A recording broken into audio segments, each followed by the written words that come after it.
we give our thoughts on every team on a Monday. Kingy, let's start with the blockbuster at the MCG yesterday with the Blues getting their season back on track with a stirring win. You've got the home teams. Yes, I have got the home. Those well, I'm going Navy with Blues. Deja Blue. Every year, at some point in the year, the heat comes on Michael Voss for a 3 or 4 year window. Oh, he can't do the job. Oh, his game plan. Oh, this or that. It's happened again, and he's blown through that again with a big victory for both Michael personally and the Carlton Football Club. That was a performance. That is back to their grassroots of what they are, the fabric of this group, the forward handball, the dynamic clearance game that just cuts its way through the opposition. They smashed Geelong. They absolutely smashed Geelong on the inside, and were able to get the game on the outside. And I think the biggest story of the weekend, one of the great stories for the year, is the return of Harry Mackay, and just the way that he was able to take control of big moments late in the game. I think that Carlton fans would be a little bit chuffed with what they saw from Harry, from a personal point of view for Harry, and a team point of view, because they just looked so good forward of the ball yesterday. Yep. They did, and their pressure was elite, so I think it's a pretty good summation. For the Cats, I just think they were outstarred. I think the Geelong players couldn't match Carlton's best players. Geelong's best couldn't match the Blues. When you look at the performance of Curnow, of Mackay, of Wiedering, of Walsh, of Cripps, of Hewitt, that was the difference. So when Dangerfield is quiet, when Stengel doesn't touch it, when Geelong's tall forwards are really struggling. For me, that was the difference. I thought their pressure was elite yesterday. Carlton kicked 10 goals off turnover, restricted them to low 40s in entries to Geelong. De Koning was the other one who I thought was enormous. So I don't know. Does it change your opinion of the Blues and what it looks like? No, I didn't jump off Carlton. I just thought they were one handball away. I've said this for weeks. They were one handball short of getting themselves in the clear air, and until they did that, you don't get the fruits of all your... They do all the hard work, and they just don't get the cream. They just don't get that uncontested kick going forward. The big revelation for me, and there's a couple of texts coming through about the Carlton backline made a straw comment, which I've gone with earlier in the year. That's as good as I've seen him behind the ball. I mean, Haynes played a game I didn't know he could get to that level again. I mean, that intercept mark game was really strong. We've talked about Silvani. You know, Wiedering's a colossus behind the footy. He really is. The most impactful passage of play that I've seen for the year was when Dangerfield lowered the boom on Adam Sard. Straight at him. You just don't see that anymore.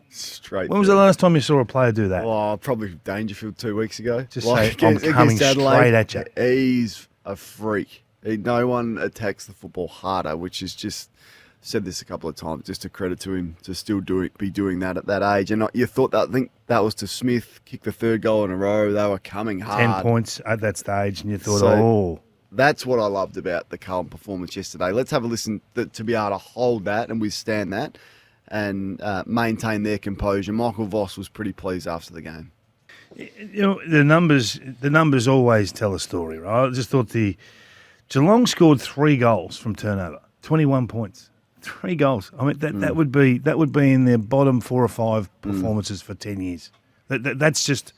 It's meant to be like 65% of your score. So I just think that it's some sort of performance from Carlton that has to be recognised. If they played a team that was a lesser grade than the Cats, I think they really would have got hold of one. So to win by 18 points doesn't reflect, I don't think, the dominance in this performance. Yeah.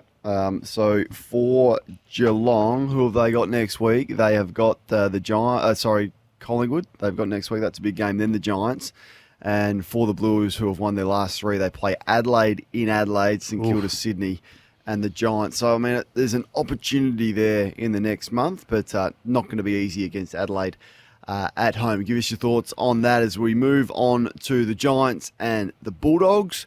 I'll go with the winners because I just thought their midfield was unbelievable. Libberbont, Fraser, Richards, English back into form. Tim English, how good. Tim English, dominant. It was a brutal Bulldogs belt down of what I looked a timid and slow Giants. The Bulldogs' ability to win it inside and then expose them on the outside through the midfield was a concern for Adam Kingsley. They never play at home, the Giants, so I'm prepared to... Or you do the Giants, Kingy, and then I'll give you my thoughts. But what do you make of them? Well, they're 4-3, but it's shake the tree time. They're in cruise control, a lot of their players. They just... Panic stations? I think there's... It's not... Panic's a bit strong, but, I mean, we're 7 weeks in and they're yet to really establish what they are. They've yet to really say, this is our level. It's almost like they're playing with a restrictor on. They're very good defensively because they've got elite talent behind the ball and they do press really hard and pressure really hard. But I've just never seen them as impotent with the ball. Like, what's happened to the run and gun game? What's happened to their handball side? It's all lateral kicks. They just lost their dare. And I think they've got to get this back in a hurry because you're right. They've got so many players that I just think are playing at 70% of their best. Joey touched on their midfield last night. I probably went after the ruckman. I'm not sure what he does. He doesn't win hit-outs. He doesn't mark the ball. He doesn't get involved in possession chains. I don't know what he does. So I'm thinking, why not throw the old Robert Walsh? If you've got a couple of key forwards who you just think are a bit iffy in the contest, throw them in the ruck. Which one do you want to see? I want to see Cadman take the first bounce. Cadman has to become a man. He actually has to become a man and go at the ball like a Hogan does. Riccardi has to, he's played pretty well, Riccardi, but they're just, I don't think there's room for all of them. No, I don't think there is either. Particularly with Stringer in there. They're tall. Yeah, I mean, and Stringer gets around like he's a key position player with his lack of agility and movement. So, yeah, he's got some concerns. I thought he was pretty composed after the game, Adam Kingsley. He just said, look, we're confident it'll turn around. Now, they don't play at home. I know that is a home game, but you've still got to get on a bus or in a plane, not sure how they get down there these days, and travel again after a couple of weeks in Adelaide. So you give that challenge to any team. Like you chuck Collingwood on the road for 8 weeks in a row and they're going to struggle. Do it to anyone else. Do it to Fremantle. Go to Canberra. You're not seriously saying going to Canberra is an impossible. You've still got to travel. You're not seriously saying that. I am. And I've spoken to the Giants players about this. To them, it feels like an away game because you are packing up your bag. Going to Canberra. You are jumping on a plane. You are getting down there in different conditions and you're not at home. Now, give that to any, and that may be the club's fault, and I understand all of that. But you still, as a player, it is hard. If one player has mentioned that to you, you should give them an uppercut. I promise you they've mentioned it to me. That is the greatest excuse making. I completely sympathise with them. I completely sympathise with them. The Victorian teams have got no idea how good they've got it. Give that challenge to anyone. 2 weeks in a row in Adelaide. Then they go, I think it was 3 games at home in the first 8 weeks. Give that task to anyone and they're going to struggle. That's nonsense. Hang on. Nonsense. We used to play home games in Canberra, mate. Don't talk to me about going to Canberra. That was one of our 15 home venues. And it was a ridiculous thing to do. It's not. It's an easy trip, Kingy, Canberra. You speak about Canberra is an easy trip of teams winning away from home. You speak about that often. And you're asking the Giants to do it. It's their home game, man. For 2 out of the 8 weeks of the first season. What about the others? What about everywhere else they go? Every other ground they play on. But they played at bloody Canberra. You've still got to absolving them for the performance. You've got to travel. And that's off the back of 2 weeks in Adelaide. 2 weeks. So you've got to factor everything in. They haven't been to the Antarctic. They've been to Adelaide and they've been to Monica. They have more challenges than anyone else. And you speak to anyone. Go speak to any player that What's that got to do with their centre bounce problem? What's that got to do with their ruckman being uncompetitive? What's that got to do with Finn Callahan getting junk for 6 weeks? What's that got to do with... You can do the same with Fremantle. Like Fremantle home versus away. You could do that with Geelong. Mate, this is a home game for the Giants. I get that. That's one game. What about everywhere else they go? Well, let's talk about them when they go somewhere else. Well, I'm doing it this now is a because home they haven't game. been home. They just haven't and never go home. Oh dear. Oh boy. I think they have to drop a big name. There you go. I think they have to shake the tree and make a statement. I don't know who. This is for the coach to work out. But if you just keep rolling on and accepting this, nothing will shift. I think they'll turn it. I think they're going to turn it around, and I'm not panicking one little bit with the Giants. They're miles off. They're miles off the top. They're slightly too tall, and I think they're going to address that. They concede far too many entries. They've got to be not as leaky with the amount of ball that they ask their defenders to defend. I think they're 15th for conceding entries. Too many. You got to be top 10 for them. And I know that's their method and they've relied on their key defenders to defend it well for a long time. They got to tighten that up. I think they can do that. Well, we're going to do our Fireball 5, which is a complete rip-off of the seedings, and we have no shame here on Fireball Monday. Well, they are no your shame. They are your They seedings, were my aren't seedings they? originally, right? And they're just nothing like it, the Fireball 5. I'll be interested to see if they're in your 5, if you're so glowing of them having to travel. Fireball, well, it's almost the power ranking. So would you have them in It's there the right Fireball now? 5. It's the Fireball 5. I've got to get this through upstairs. Level 5 will be That's coming at me hard. It's Once they're finished through. with NIMS, they'll be on to me. It is through. Kingy, you want to start with the power they won?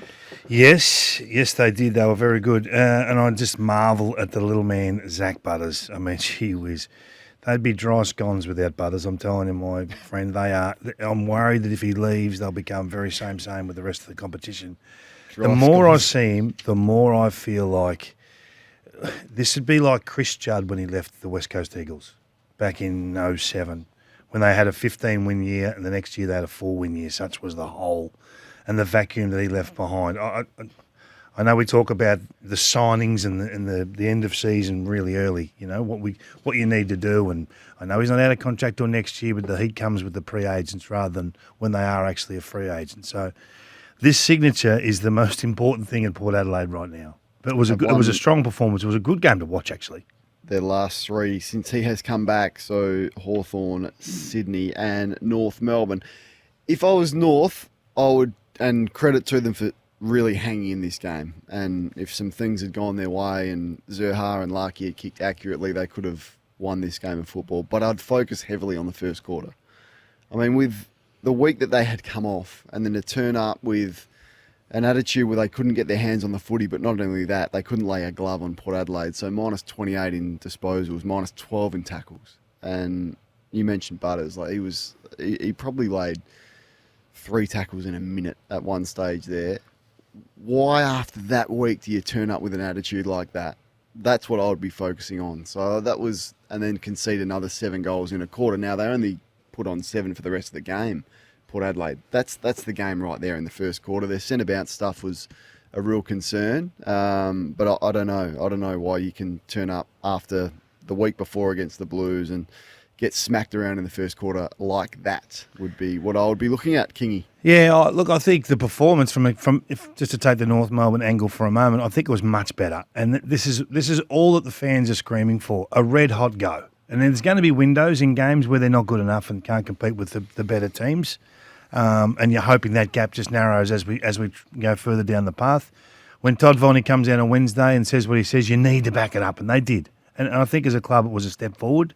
But again, you don't accept loss, and you don't accept that 10-minute patch at the end of the first quarter where they conceded 4 goals from 9 entries. So they're still defensively really poor, and until they get that stability behind the ball and a little bit of chemistry, and their midfield actually engages in the fight. I don't know if they always engage in the fight, and there's a couple in there that just cruise, and there's a couple that are going flat out, and the gap is stark. North fans, 0433 98 11 16 if you want to have your say on that. Hawthorn, So before you leave your man, you've defended him heavily overnight, Jason Horne-Francis. Oh, yeah. I feel like this is the 5th time we've had this conversation in 3 years. Like, at some point, the player has to take some responsibility. For what? For what? For what? For emotionally messing with the team to the point where you have to have a match committee at 3/4 time to surround one guy. So that is what you do for young players that are not perfect. We spent all last week lauding Bailey Smith. How good's Bailey Smith for the game? How good's Bailey Smith smashing the footy into Jarman Impey's face? How good is Bailey Smith giving free kicks away? How good is Bailey Smith for the second? I'm not sure I said that once. I didn't mention you. I said we, as an industry, mention how good Bailey Smith is for the game. Giving the bird again, getting fined for the second week in a row. I sat on a panel, multiple, where they say, Bailey Smith's good for the game. Bums on seats. How good's this? Swearing in the post-match interview again. If that was Horne-Francis smashing balls into people's face, giving free kicks away, giving the bird to the opposition, we would hound this guy out of the game. I'm just choosing to focus on the unbelievable performance that he displayed. There was Wasn't one an free kick unbelievable performance. Kingy. It wasn't. Did you watch it? Oh, what do you reckon I watched it? Did you?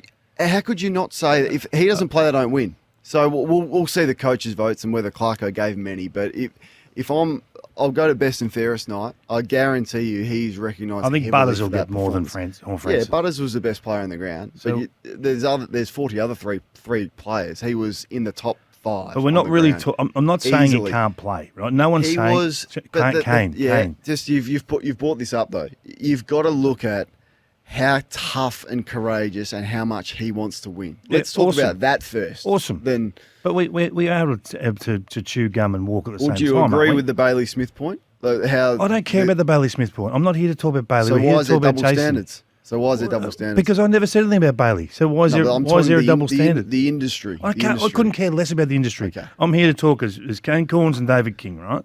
Let's talk about this being a still a minor distraction. Can you concede that game day, it's a minor distraction?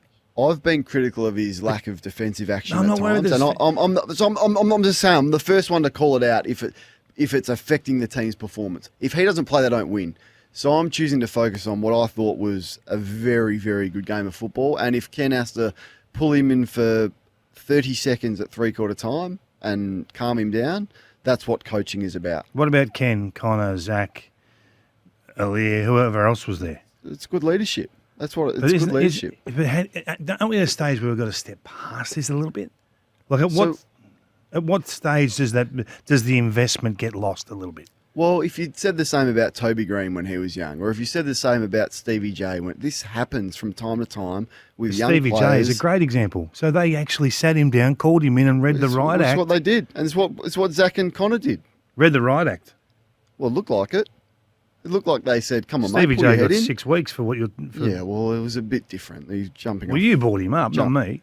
I'm just saying, if you are quickly going to write off players like Toby Green and Stevie J, who's writing them off? I'm not writing anyone off. I'm just saying at some point, this has to shift and not be the same discussion about the same player. If it was another player in the league, you'd say, "Come on, guys, when's this guy going to grow up?" Is the first thing you'd say. I just gave you the example of Bailey Smith, and no one's saying that about Bailey Smith. No one's reflecting on Toby Green, who's an all-Australian captain. I'm not worried about other people. I'm worried about you. I'm having a conversation with you. I'm not worried. I'm not worried one bit. I choose to focus on this guy as one of the toughest Port Adelaide players that's ever played for the club. That's what I'm focusing on. Do you think it's impacting his performance? How? He's in the All-Australian squad. He finished second in the best and fairest last year, and his last 3 weeks have been as good as any midfielder. So I want him to be the best he can be, football. Right? I think you're coming at it like I don't want him to be that player. I do, right? But it's not affecting his performance.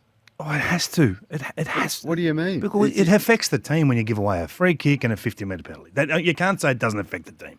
Did you see the free kick? Yeah, I did, but it was paid. It's paid, right? Well, a lot of paid, and you've mentioned how bad the umpiring is. If you're going to pay a free kick for that, I think you've also got to. He does land on him on the ground. That was after the free kick was paid. But the free kick was paid for the softest push in the back you've ever seen. So we're talking about the actions, yeah? Simpkin initiated the contact. So you're going to let me talk about what he does do. He did flop on him onto the ground. And that's what I'm talking about. Was paid, yes. So that's what I'm talking about. Don't you think that it's affecting him slightly in any way, shape, or form? I personally don't, because I look at the output that he's giving, and it's as good as any other 22-year-old in the game, if not better. So, have you said more about Josh Rochelle than you have Jason Horne-Francis? Well, Josh Rochelle's performance is nowhere near to the level of Horne-Francis. But the distraction side of it. He's physically been very ordinary in multiple contests. So, yes, of course I have. But let's not compare Josh Rochelle's output for his 11 touches and a goal a game versus Horne-Francis. The distraction side of it is what I'm talking about. Well, I don't see Horne-Francis running up to the crowd, mocking people with no teeth and mentioning that pre-game in an interview with the media. So it's completely different. You could argue the Harley Reid stuff, but once again, Harley Reid's performance and his output is nowhere near to the level. Very young. I'm leaving Harley alone.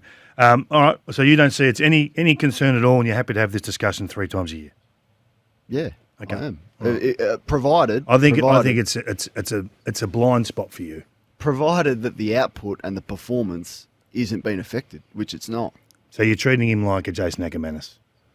Like Lee Matthews has famously said, He treated him like a consultant. Once he I was don't no know- longer use, you I move don't them know on. if Horne-Francis is writing articles criticising his teammates and doing things like that. So I think I think that was at the being Dogs. a Not little bit Brisbane. of a hot. Well, he was pretty public, and it was very much about Jason. I don't think that's a fair comparison. I think being a bit of a hothead and giving the odd free kick against away is something we've seen from many volatile young players, such as Bailey Smith, such as Toby Green, such as Stevie J, and Luke Hodge, and many others. And then eventually it clicks, and you're not even talking about this issue. But I'm happy to have the discussion. Ross Lyon, he subbed out Hugo Garcia. I think it was with 9 minutes to go in the second term. It was an early one. Kingy, you've been a big fan of Garcia's work as well. I think Joey called him a mini libber a couple of weeks ago. Were you surprised by this? Mate, you don't mess with Frank Sinatra. He's going to do it his way. Oh, my way, Frank Sinatra. I loved it. I mean, what do you want from your coach? What do you want? So I think St Kilda fans have been crying out for hard-ass Ross for a little while, and they got it on the weekend. So sometimes you've got to set standards, and you've got to crack a few on the head to do that. You know, they've been really poor in first halves over the last couple of weeks. They come in with a clear plan, and as soon as one person, regardless of age or status in the group, was not living up to their end of the bargain, he pulled the ripcord. You've got to set a standard. Otherwise, what are you doing to correct a football club that is still young? And I do think that the older players are going to come under some serious heat this week, Cornsey. I'll be surprised if they don't make a big statement at selection.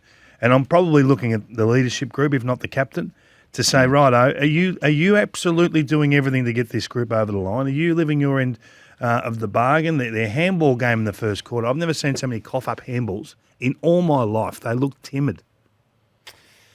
So I'd been saying that Ross had become too cuddly and that he needed to get the hard edge back. So I'm not going to be critical of him for doing that. I guess the only tactical thing you go, well, 9 minutes to go in the second, then Mason Wood gets concussed and you got no sub to bring on. Doesn't matter. But the game was over. They're a great games, though, aren't they? I think the game was done by that, and he would have known that. I mean, you're playing against a pretty good side in Brisbane, so I don't mind hard Ross back, and then to see him on the bench giving it that's what I've been calling for. Cuddly Ross is no good. You didn't get Ross in to be cuddly. No, you got him in to be the hard coach that we know he can be. So, no real issue with that. They just lack quality, which I've been saying for a while. You and I had a fierce debate 3 weeks ago. You thought they were a finals contender. I said they're no good. How do you see it now? No good's too strong. They're not a good, I said they're not a good side. Yeah, well, that's better. That's better. Well, no good, not a good side. Similar. Oh, okay. Right. Gee whiz. Similar, isn't it? Gee whiz. You're picking me up on everything. No. Well, you just they're said not I said they're not a good you side. just put 3 me. weeks You ago. injected me into your statement, and now I can't retort. No. You said they were a finals contender. I said they are not a good side. Okay. 3 weeks All right. on. Terrific. So I am still a fan of what they're doing. I think you just can't just wait until they start finishing top four. So now they're a good side. You've got to see it in the build. They've still got a few out of this team, and I like what he's doing. I actually like what he's doing. I like Nasiah Wanganeen-Miller going in at centre bounces. I think that's something that they'll go forward with.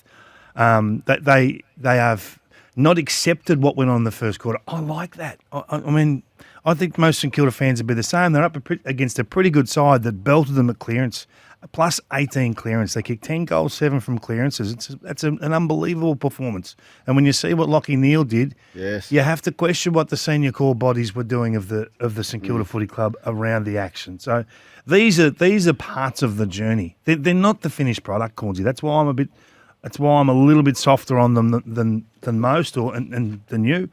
But their senior players have got to lift. All right, the feedback time for all the Saints fans that rang 3 weeks ago and were shooting me down from the rafters saying you're a genuine finals contender. Where are they this morning? I think it was Mark. Mark, I think, gave us a call. Biggest signing, Zach Butters for Port or Wanganeen-Miller for the Saints? Mate, Porter in trouble without Butters and St Kilda in trouble without yeah. Wanganeen-Miller. I mean, there's no upside for losing for either club losing those, but. You look at the Brisbane Lions lineup. It's hard to find areas of concern. They're playing at 85%, 90%. Yeah. They're sort of just Stacked. going through the motions. And when they click, they go bang on the scoreboard. It's so good to watch. Stacked. Yeah, it is. Darcy Wilmot's going to become a top liner in our comp, by the way. Just put that on the radar. Put that one down. He's an all-star. Hawks knocked off West Coast. We'll quickly whiz through this one. Sam Mitchell lamented the fact they were a bit wasteful. Hawthorn, Kingy, how'd you see it? Yeah, they were. It's an obvious call, but a good one. I'm in a massive fan of what Warple's doing. I know he missed a couple of weeks earlier in the season, but he's really setting the tone for this midfield. Weddle forward looked good. Read up a couple of times, took a couple of contested marks. Chol did some nice things, but it was against Oscar Allen, who should not be playing down back. And it's I just don't know why they're treating this guy the way they are. Yeah. And I do think that West Coast Eagles need to just sit down for 5 minutes and say, what are we actually doing here? Let's just see through the fog that's in front of us and say, okay, are we actually handing our people with the class and the dignity they deserve? I think what they're doing, Oscar Allen, is poor. So I think that's the biggest story out of it for the And Eagles Gunston as well. And Gunston, why is Gunston their best forward still? Because that's a concern for me. Well, there's a couple that are injured. Now, I don't know if Mitch Lewis, whether his body will allow him to come back. In a long time since I've seen him. Correct. At all. Because of his body. And play well. And Deere is a young player, so there's going to be some inconsistencies, but he was pretty impressive in his first year. So they'd love to get those two back. And that's the reason they're flying to Perth to speak to players like Oscar Allen. They're clearly aware of it. Otherwise, you're not jumping on a plane in the bye and going to speak to Oscar Allen, trying to recruit him as a key forward. Yeah, but they got Sicily there, though. Well, there are other things that Hawthorn can do. How's he going, though? How's Sicily going? You've got to get him out of the back line. He's kicking it awfully. They've got better options. Sicily's a better forward than he is a defender right now. Put Sicily forward. You've been calling for that for a couple of weeks now. We'll move on to Anzac Day, which feels like a lifetime ago, to be fair.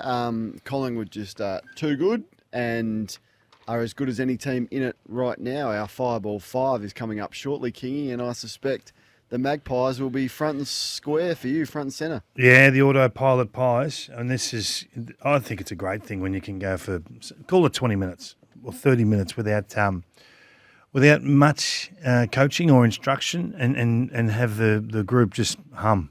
And this is the discussion that we're going to have to constantly have with Collingwood. Now, they've lost McStay for a little while, which is they can't afford to lose too many. And you're right with the age discussion, and it's the same blokes that get injured all the time. I understand all that, but it's a great challenge when you play the Pies. If you get your plans wrong, shut the gate. They are so experienced and have game knowledge that they just know how to pick you apart. And they did that again on the weekend.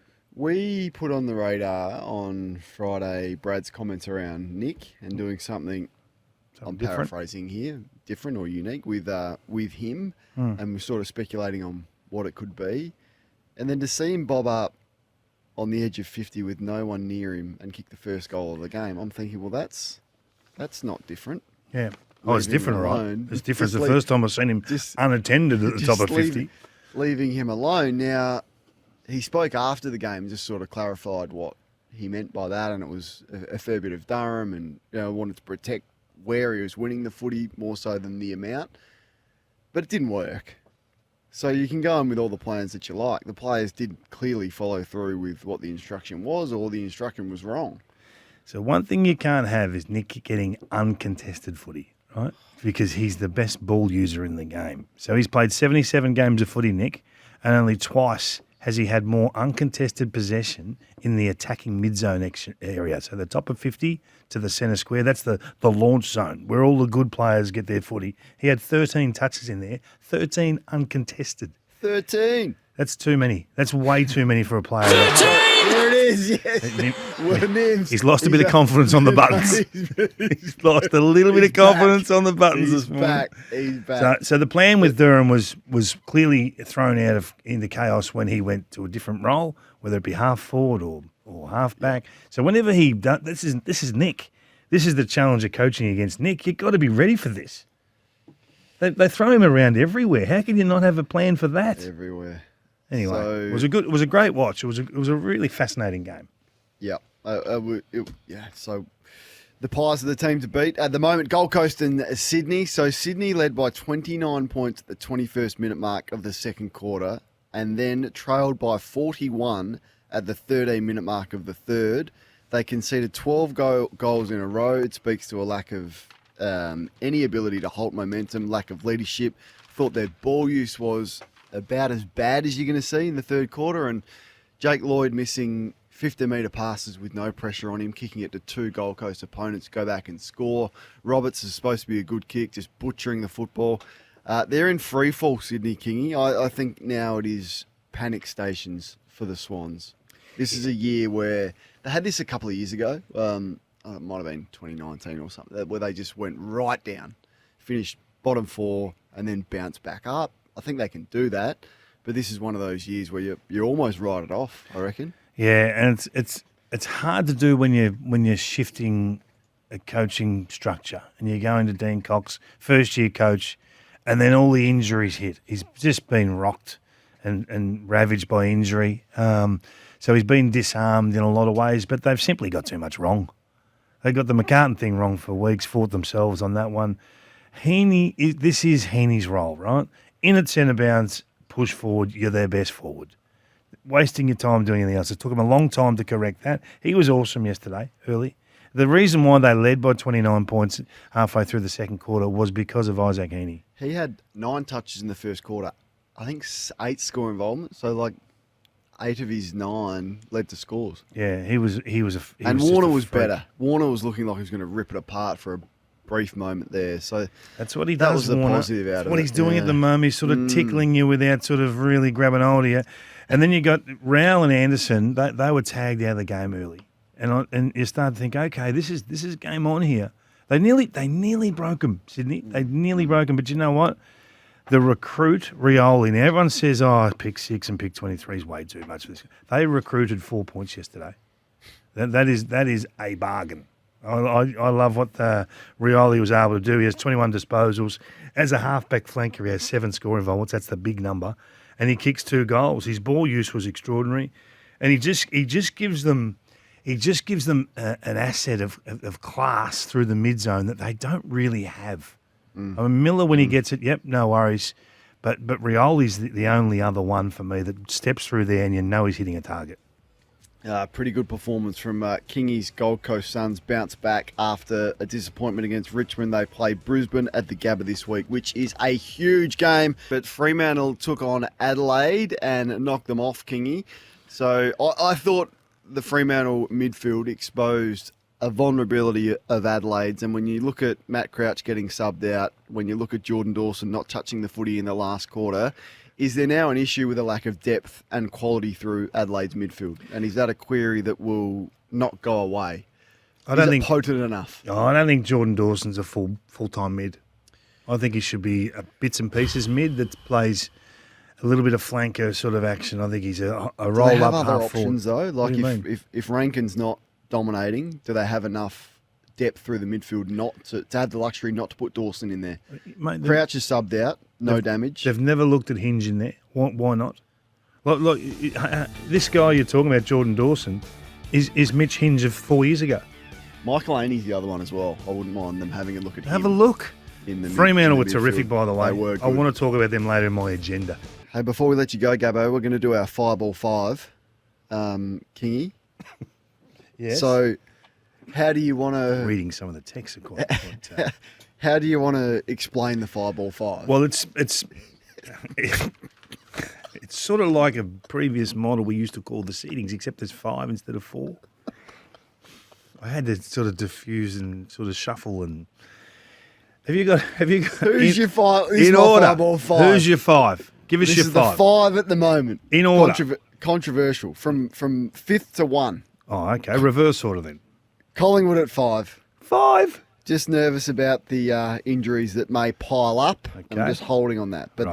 they're in good form. They're in the 5. Right. Geelong at 4. No panic stations. They're going to play a lot of games at home. They will turn things around. So I got them at 4. Gold Coast at 3. What? Yes. Gold Coast are a weapon. They can win it this year. They can win it. So I've got them at 3. My Hawks at 2. I'm just holding firm on the Hawks. I think they're a very good side, and just going through a bit of a down patch at the moment, and the Lions at 1, the reigning premiers. There's my 5. Collingwood, Geelong, Gold Coast, Hawthorn, Brisbane. No Western Bulldogs yet, but that's my 5 or 5. What about you? At 5, Hawthorn, building. At 4, Geelong, hiccup on the weekend, all is not lost. At 3, Fremantle. Oh, Fremantle Dockers, I loved the way they played on the weekend. At 2, the experience of Collingwood. Don't even need to talk to the coach, don't need any communications, don't need any rotations. Get stuff, Craig McRae. We can handle this ourselves. And at 1, the Brisbane Lions, who are in autopilot and don't even need to talk to the coach or anything as well. They're so experienced, they're so well drilled. They are numero uno. so no steak and margaritas for Gold Coast? Wine and dine? No, it's a tough. Get them, Hey, mate, you get don't them just in there? walk into my 5. You got to earn it. You got 5. Gabbo, you got a 5 or 5? Come on. Yeah, I've got Gold Coast at 5, Hawthorn at 4, Geelong at 3, Collingwood at 2, and Brisbane at 1. No Freo. Not yet. Same 5 as me, just different order for Gabbo.